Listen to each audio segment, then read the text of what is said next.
And I was just asked to do so moments ago, so I don't have a script.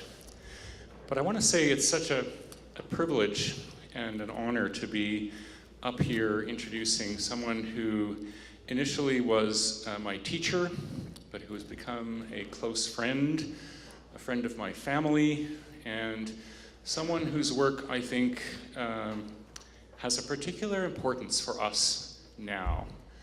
After this morning, and after the last couple of days, I think we've seen how powerful and how vital, potent, and filled with potential Indigenous social innovation is.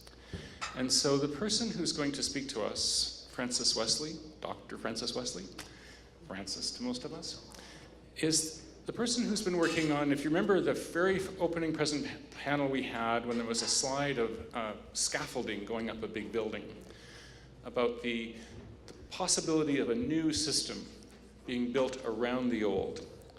It's Frances and the people she's been working with who have been giving us the designs, the language, and the understanding of how systems change that is enabling this work to go forward. It's creating the space in mainstream systems for us to intervene, the crack that lets the light in. So Frances is the author of a book that many of us read and were inspired by called Getting to Maybe. This is how the world has changed. She's the current head of the Waterloo Institute, founder and head of the co-head of the Waterloo Institute for Social Innovation and Resilience at the University of Waterloo. And folks who were with Dan McCarthy and Peter Schuler this morning would recall that that's part of the work that's going on there. Frances has just come in from Vienna, I believe, because she works globally on helping societies, foundations, governments understand how large-scale systems change can happen and why it's important. So I can't think of a more perfect person to have come and speak to you now than my good friend and our friend, Frances Wesley. Please welcome her.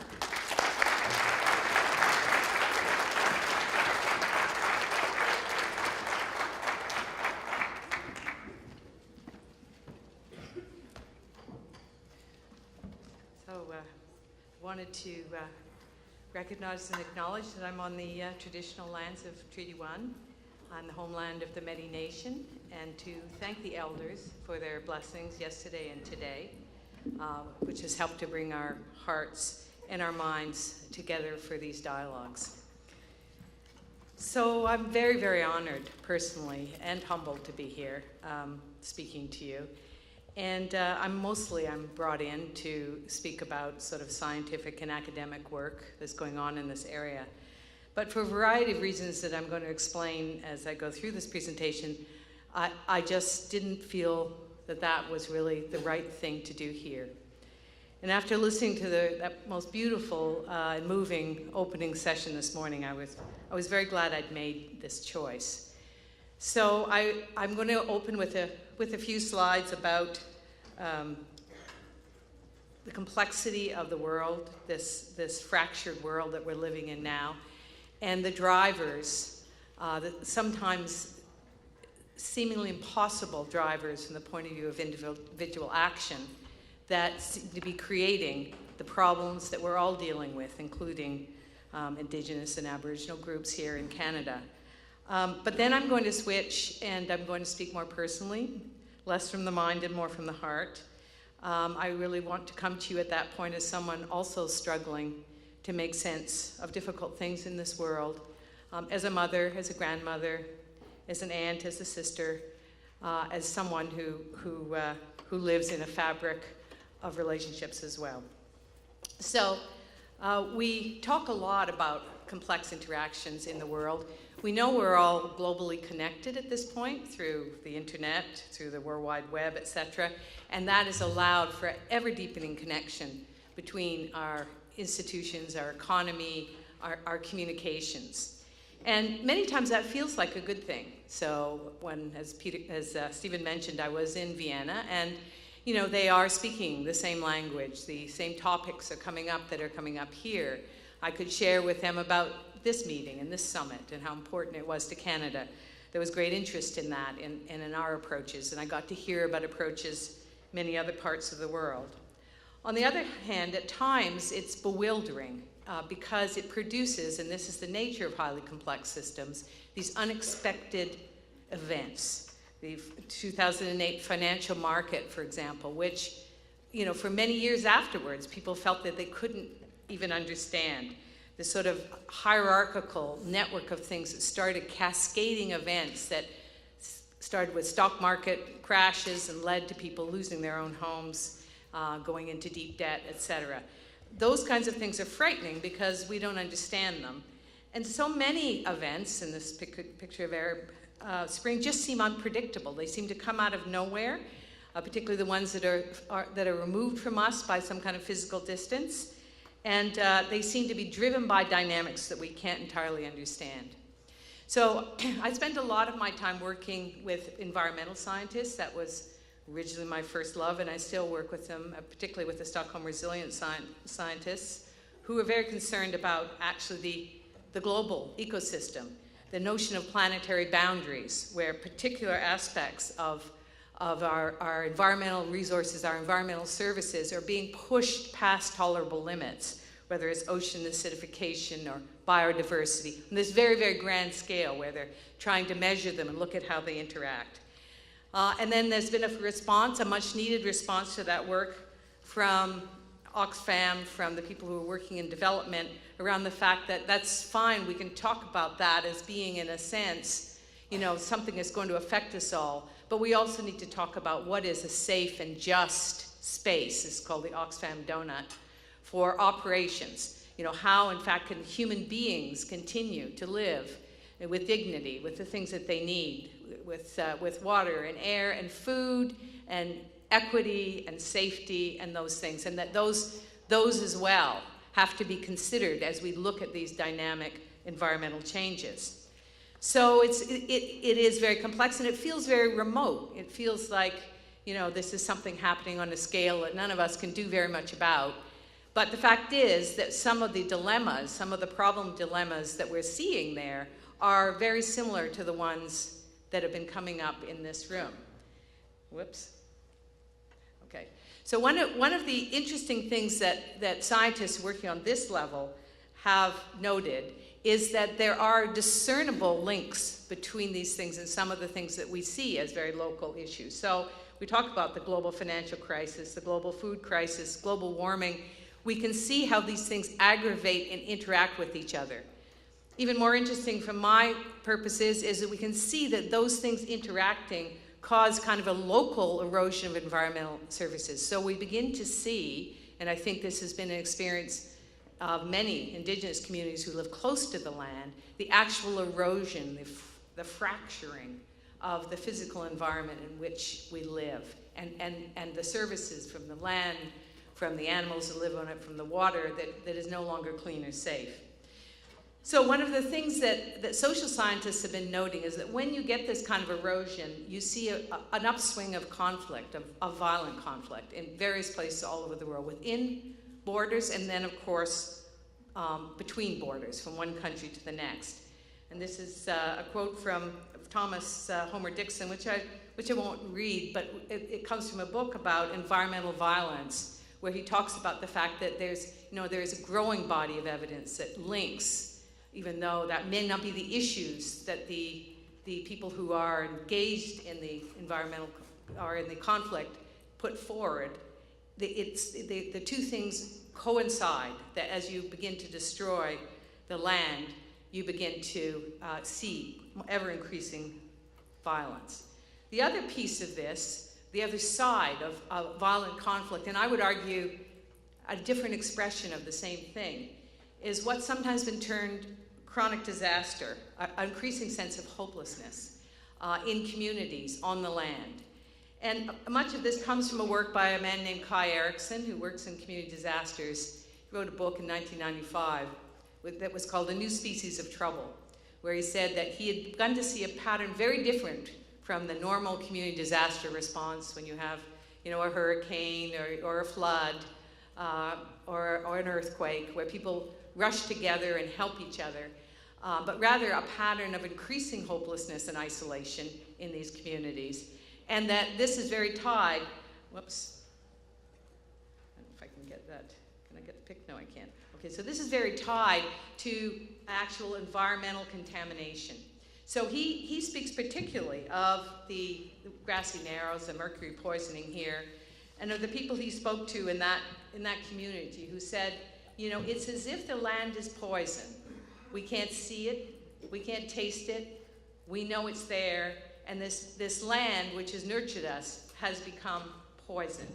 And so in other places like 3 Mile Island and other kinds of environmental disasters of this nature, very different pattern, a pattern of increasing hopelessness.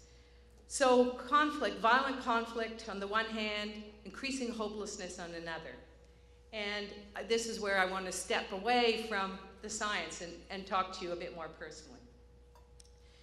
I left to go to Europe on Friday, the 13th, late at night, and just as the news was breaking about what was happening in Paris, and of course the horror of that, and I was not flying to Paris, I was going to Stockholm first, but you know, it was sort of lingering over everyone. And as I got there the next morning, I received a text from my sister who indicated that her son had tried to commit suicide. And you know, these things hung heavy on my heart, both of them together, and they seemed like separate things, and yet they seemed to be the same.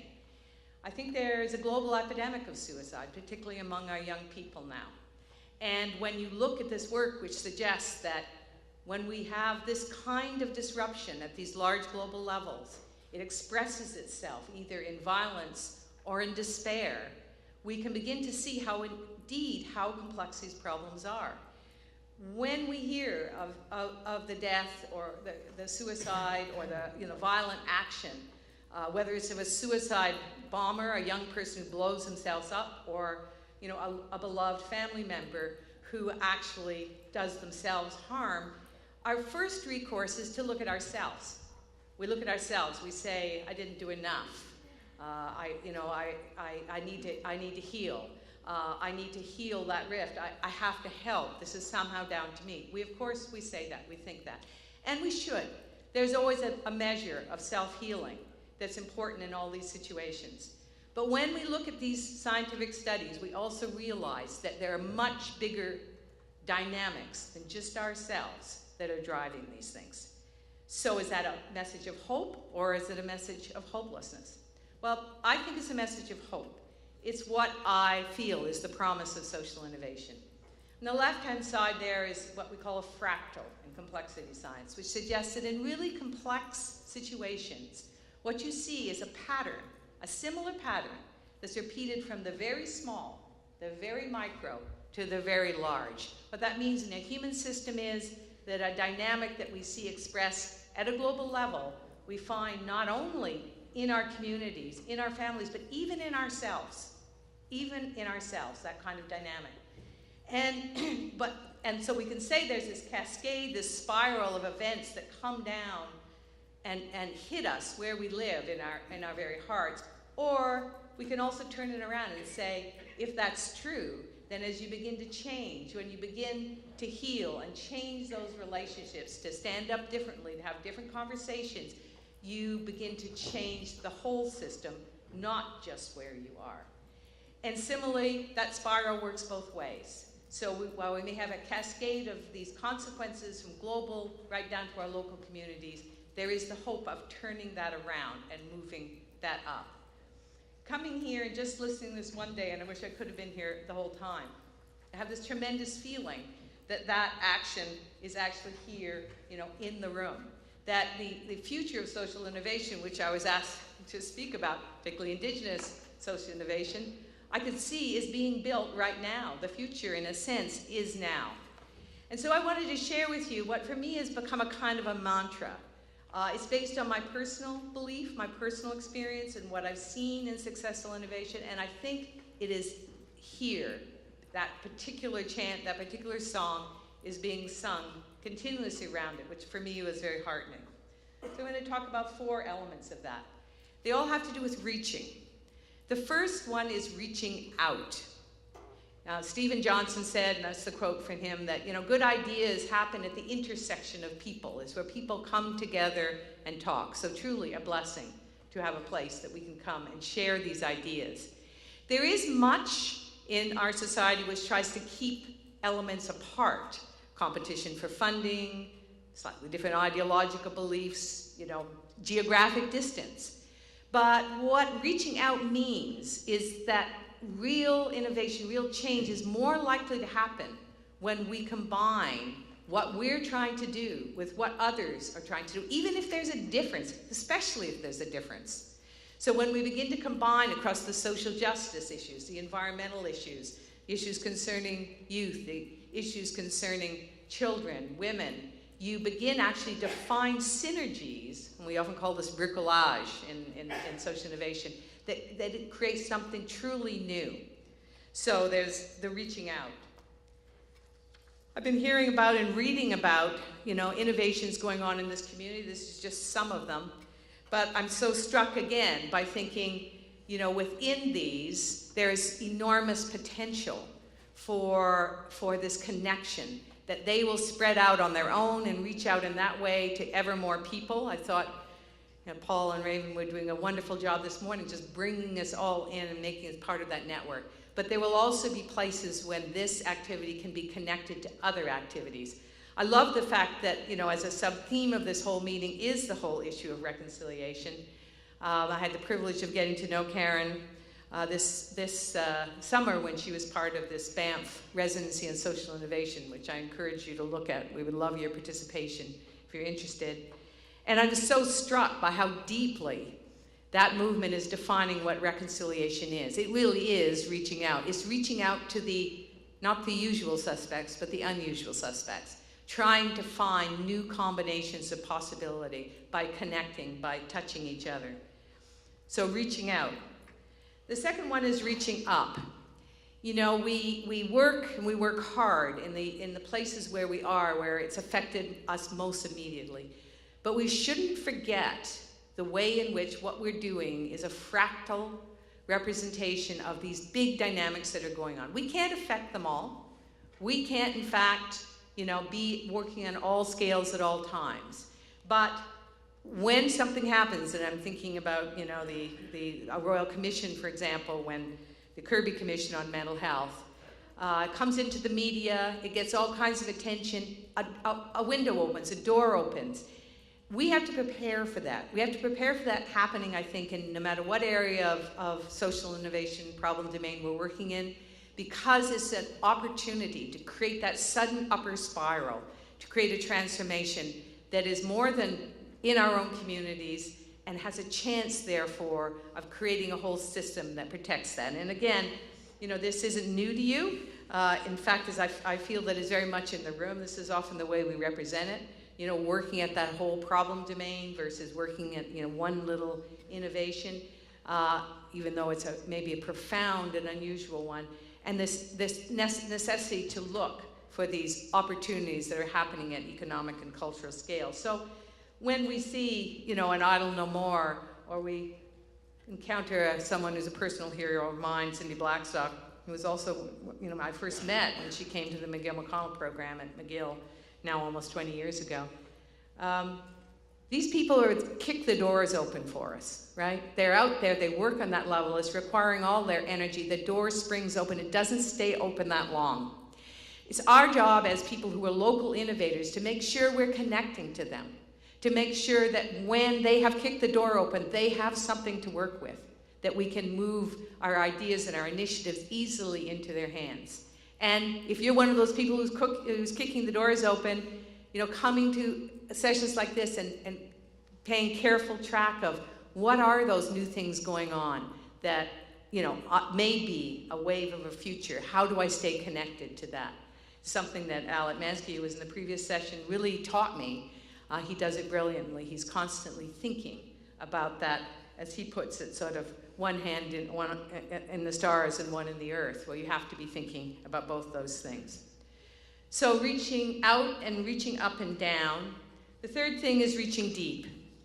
How we build on what really is old traditions, old cultures connecting the old to the new. I mean, we are living with a constantly changing circumstance, but the real source of our resilience, the real source of our capacity to transform actually comes from those parts of ourselves that are so deep, that are culturally so deep, that it may even take a little while to recover them. A couple of just cases of this, not drawn from Canada, but have always struck me. This is one study that was done in Eritrea in a displaced persons camp. And a colleague of mine who lives in the US, who's Eritrean, was asked to come in to speak to and conduct interviews with women and their children who were in these displaced persons camp. And the organizations that were sponsoring her, Oxfam among them, were concerned because they were sending in all kinds of support for trauma. They were sending in psychologists to treat them for depression, for post-traumatic shock. They were bringing in food for famine, and they were getting resistance from these women, which they didn't understand. So she went and she interviewed them, and she tried to find out what was going on, and what they finally told her, because they trusted her, is they said they didn't understand what was this word depression. What did it mean? Well, she tried to explain. They said, oh, you mean absence of soul. She said, yeah, well, I guess it's absence of soul. What causes absence of soul? Absence of soul is when you can't tell your story.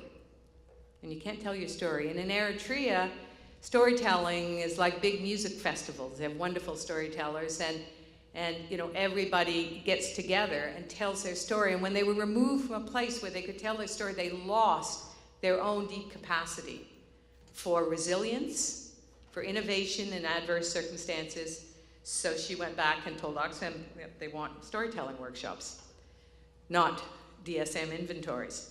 Another one that I heard just recently came from Nada Basir, a young Libyan woman who just completed her PhD at York. And she had the courage to go into Libya right after Anwar Gaddafi left, and she was interested in what was happening in civil society there. Here was a place which had been totally destroyed. There were no civil society institutions. There were barely any government. Most people had spent a good part of their lifetime, particularly young people, without even knowing what an organization was, how you formed one. And she was astonished at the level at which there was still a lively value in believing that people could do for themselves and should do for themselves. And that Libyans who'd lived abroad came back, at least temporarily, just to bring the resources that they knew and give them to women working there so they could start organizations. And then once they had organizations to help with all the post-revolutionary crises that were going on, they actually had to create ministries to govern their organization so they could get the support that they needed. They had to build that up even to be able to get the international aid that was there.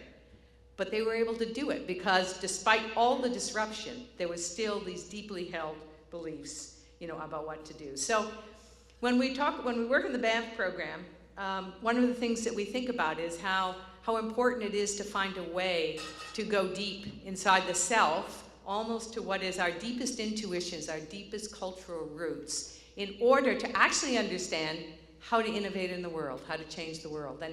And that up and down movement, again, think of the fractal thing, is desperately important. We need the time, we need the guidance, we need the elders, we need the youth, we need to bring this together in that conversation.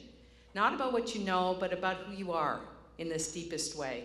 Because when you get hold of that, the capacity to transform as well as the capacity for resilience goes up very much. So I want to leave you with the last, which is reaching with care. So we need to reach up, we need out, we need to reach up and down, we need to reach deep, but we need to reach with care.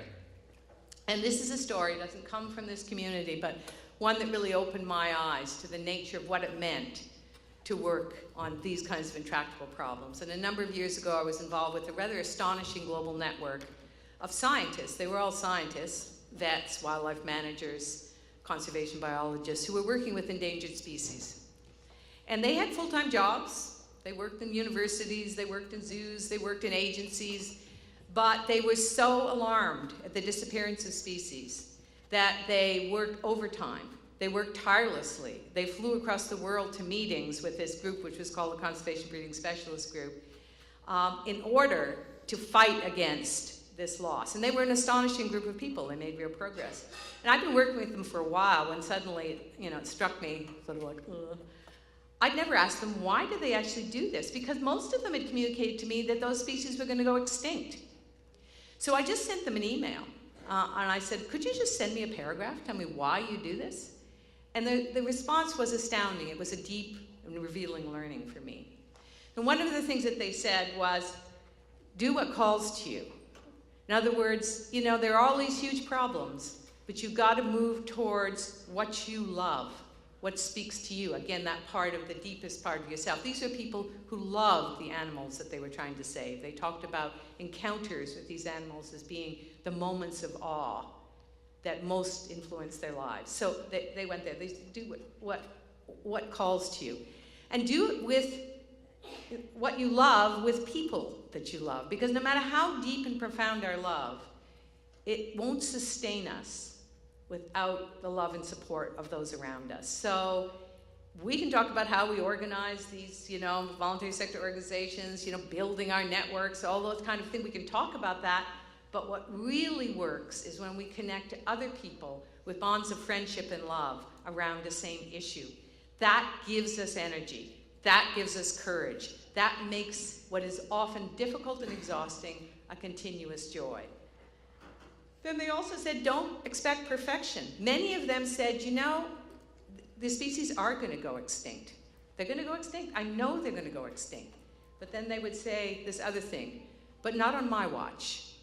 They won't go extinct on my watch. And this is profound for me because I've seen so often how exhausted people, particularly young people, get doing this work. And when you say, why are you so exhausted? They say, because it's so huge. And I feel like I'm so alone. And I work and work and work. And, the problem still seems huge. And what these people had said to me is, you have to set boundaries around that. We're on this earth for a certain period of time. It's like Richard Niebuhr talked about being children of light or children of darkness. You make the choice to be a child of light, to work on something, and you work on it in the hours that you have. And you still need time for your family, and you still need time to sleep, and you still need time to enjoy yourself, because these things are part of what are going to feed you. So you're not called to do it all by yourself. You have to set these kinds of boundaries. And the last thing they said is let yourself be surprised. As you reach up and out and deep, be surprised by the abundance of what comes your way. It's usually as unexpected as the crises. But in fact, if you're looking for it, if you're reaching for it, it can be extraordinary in how it nurtures you and how I feel it's nurtured me. So I want to leave you with this last picture, which is one of the things, the surprises in my life that's nurtured me. This is my grandson, Elliot. His father was a Ojibwe, and he came from Sandy Bay, not far from here, from the reserve there. He lives with us now, but he knows, where he comes from. We recently in Vancouver, we took him to the wonderful anthropological museum there. And when we came out, there was this rock sitting there. And he does these things that surprise me all the time. And I read him what was on it about connecting to your teachings. And he said, I want you to take a picture of me sitting on this. So he climbed up there, and I took his picture. And he's always, in a sense, surprising me with a kind of wisdom and understanding that I often feel goes beyond me. And when I got to Europe, and I was thinking about my nephew, and I was thinking about what had happened in Paris, and I was thinking about Elliot and the way in which he brings me this kind of surprise, this kind of joy, this challenge that keeps me alive, that keeps me being in this world as his grandmother. I often, for me, my myths, my legends, they're always poetry. And there was this one poem that just kept going through my head, and it's a poem by Wallace Stevens, and it's there, the beginning of it, but if you'll give me permission, I think I'll read you the whole, because it's a wonderful poem about the temptation of despair and how the world can provide. So it says, it was written very shortly after the Second World War. It says, after the final no, there comes a yes. And on that yes, the future world depends. No was the night. Yes is this present sun. If the rejected things, the things denied, slid over the western cataract, yet one, only one thing that was firm, even no greater than a cricket's horn, no more than a thought to be rehearsed all day, a speech of the self that must sustain itself on speech. One thing remaining, infallible, would be enough. Ah, sweet companion of that thing, sweet companion, honey of the heart, green in the body, out of a petty phrase, out of a thing believed, a thing affirmed. The form on the pillow, humming while one sleeps. The oriole above the humming house. It can never be satisfied, the mind, never. So I'll finish with that, and I'll just like to say that I think, someone mentioned to me that people have been talking about grandmother wisdom. I think there's a lot of grandmother wisdom here. I don't think I have that much of it. But if I have any, it's that. When I look at Elliot, when I look at the surprises, and I think after the final note there does come a yes. What a surprise in that yes. I think that's what we cling to. The mantra is, yes, it's complex, but it's fractal. So let's reach out. Let's reach out in love. Let's reach up. Let's reach down. Let's reach deep, deep into what brought us here in the first place. But let's do it with care of one another, of each other, of the present, and of the future. So I'll close with that. And I've been trying to think about how we could have a dialogue about this. And one thought that Stephen and I had was, maybe if there are grandmothers here who'd like to come up onto the stage, like to share some of their own thoughts about what they see from this vantage point, what they see as the future, what they see as the present. Would anyone like to come up? They promised me you'd want to come up.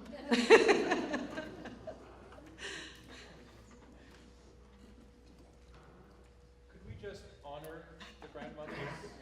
All right. David Courchen said when we began, the elder David Courchen and Marie Campbell, that part of this time is to bring back grandmother energy. And if you would allow me, Francis, yes, please. would participate, could we please invite the grandmothers to step forward? Or stand up at least. Let's do that again. Who in this room is a grandmother?